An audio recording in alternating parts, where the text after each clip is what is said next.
Hello friends, mother cook চ্যানেলে সবাইকে স্বাগত। আজকে আমার রেসিপি বাদশাহী রুই।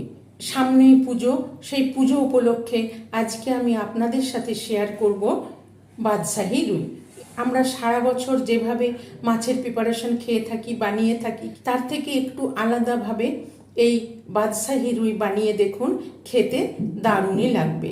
এই বাদশাহী রুই রেসিপিটি ভাত পোলাওয়ের সাথে দারুণ লাগে।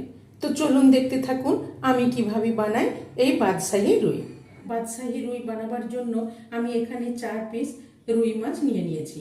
রুই মাছটাকে ভালো করে ধুয়ে পরিষ্কার করে লবণ হলুদ মাখিয়ে রেখেছি।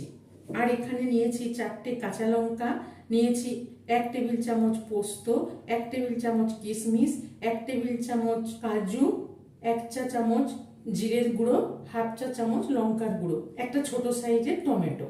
আর এখানে নিয়েছি 100 গ্রাম টক দই, আর নিয়েছি 1/2 চামচ আদা বাটা, আর এখানে নিয়েছি 7-8টা কিশমিশ।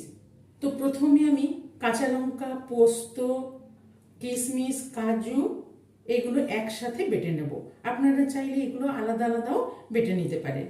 আর এখানে টমেটোটাও আমি পিউরি বানিয়ে নেব। আর এখানে নিয়েছি গোটা গরম মশলা, 2 টুকরো তেজপাতা, 2 টুকরো দারচিনি, 2টো এলাচ ফাটিয়ে নিয়েছি, 2-3টে লবঙ্গ, আর এখানে নিয়েছি জায়ফল, জয়িত্রী। তো এই জায়ফল জয়িত্রীটা আমি গুঁড়ো করে নেব। দইটাকে ভালো করে ফেটিয়ে নেব। আমি এখানে একটা মিক্সির জার নিয়ে নিয়েছি ছোট, এর মধ্যে আমি একে একে সব উপকরণগুলো দিয়ে দেবো। পোস্তটা দিয়ে দিলাম, কাজুটা দিয়ে দিলাম, কিশমিশটা দিয়ে দিলাম, আর এখানে যে 4টে কাঁচা লঙ্কা নিয়েছি এই কাঁচা লঙ্কাগুলোকেও হাফ করে ভেঙে দিয়ে দিলাম। দিয়ে এগুলো একসাথে মিক্সিতে ঘুরিয়ে নেব। 4টে উপকরণই আমি একসাথে ভালো করে বেটে নিলাম। এখানে টমেটোটাও পিউরি করে নিলাম। এবার প্রথমে আমি মাছগুলোকে ভেজে নেব। মাছগুলো ভাজার জন্য আগের থেকে গ্যাসে একটা কড়াই চাপিয়ে তেল গরম করতে দিয়ে দিয়েছি। তেলটা খুব ভালো করে গরম হয়ে গেছে। এবার আমি প্রথমে এখানে মাছগুলো ভেজে নেব। এখানে আমি প্রথমে আস্তে করে মাছগুলো দিয়ে দেব, দিয়ে লো টু মিডিয়াম ফ্লেমে রেখে ঢেকে দিলাম। ঢেকে মাছগুলোকে ব্রাউন করে ভেজে নেব। এবার ঢাকাটা খুলে আস্তে করে মাছগুলোকে উল্টে দেব।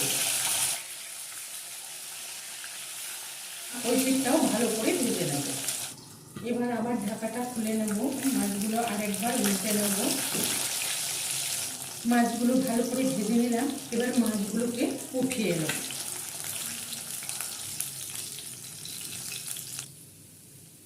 এবার এই তেলের মধ্যে গোটা গরম মশলা আর তেজপাতা দিয়ে দিলাম।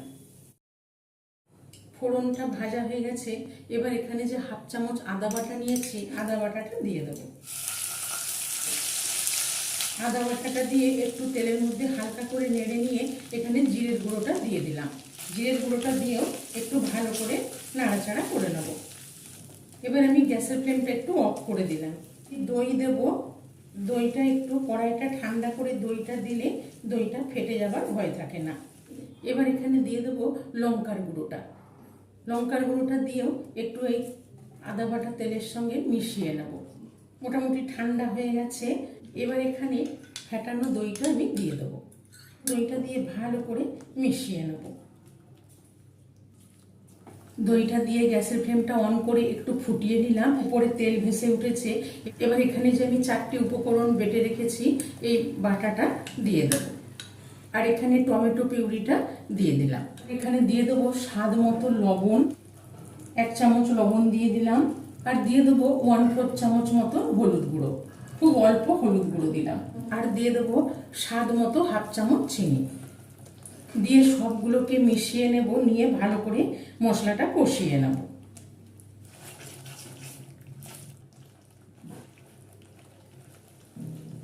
মশলাটা কষানো হয়ে গেছে। কত সুন্দর উপরে তেল ভেসে উঠেছে। খুব সুন্দর করে মশলাটাকে কষিয়ে নিলাম। এবার এখানে বাটি ধোয়ার জলটা দিয়ে দেব। সব মশলার বাটি ধোয়া জল দিয়েছি। আর এখানে আর 1/2 বাটি মতো জল দিলাম। 1 বাটি মতো জল দিয়ে ভালো করে মিশিয়ে নিলাম। এবার গ্রেভিটাকে ফুটিয়ে নেব। ফুট ধরে গেছে। এবার এখানে ভেজে রাখা মাছগুলো আস্তে করে এখানে দিয়ে দেব। মাছগুলো দিয়ে ভালো করে গ্রেভির সাথে মিশিয়ে নেব। এবার এখানে যে কটা গোটা কিশমিশ নিয়েছিলাম এই কিশমিশগুলো দিয়ে দিলাম। এবার একটু ফুটিয়ে নেব। গ্যাসের ফ্লেমটা লো টু মিডিয়ামে রেখে মাছটা কিছুক্ষণ ফুটিয়ে নিলাম। দেখুন গ্রেভিটা কতটা ঘন হয়ে গেছে, খুব সুন্দর হয়ে গেছে। এবার এখানে আমি আরও হাফ চামচ মতো স্বাদ অনুসারে লবণ দিয়ে দিলাম, আর স্বাদ অনুসারে আরও হাফ চামচ চিনি দিয়ে দিলাম।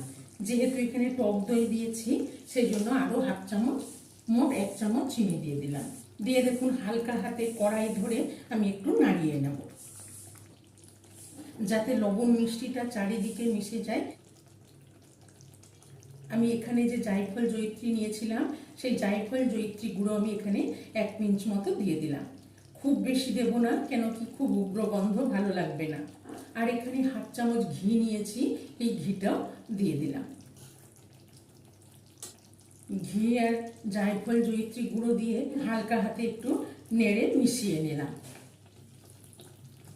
এবার গ্যাসের ফ্লেমটা অফ করে আমি একটু ঢেকে দেব, যাতে ঘি আর জায়ফল জয়িত্রী গুঁড়োটা ভালোভাবে মিশে যায়। 1 মিনিট পর ঢাকনাটা খুলে দেখে নেব। দেখুন কি দারুণ হয়েছে দেখতে, বাদশাহী রুই একদম রেডি। এবার গরম গরম পরিবেশন করে নেব। এই বাদশাহী রুই রেসিপিটি ভালো লেগে থাকলে মাদার কুক চ্যানেলটিকে লাইক, শেয়ার এবং সাবস্ক্রাইব করার অনুরোধ রইল, এবং পাশে থাকা বেল আইকনটা প্রেস করবেন। যখনই আমি নতুন কোনো ভিডিও আপলোড করব আপনাদের কাছে নোটিফিকেশন পৌঁছে যাবে। সুস্থ থাকবেন, ভালো থাকবেন।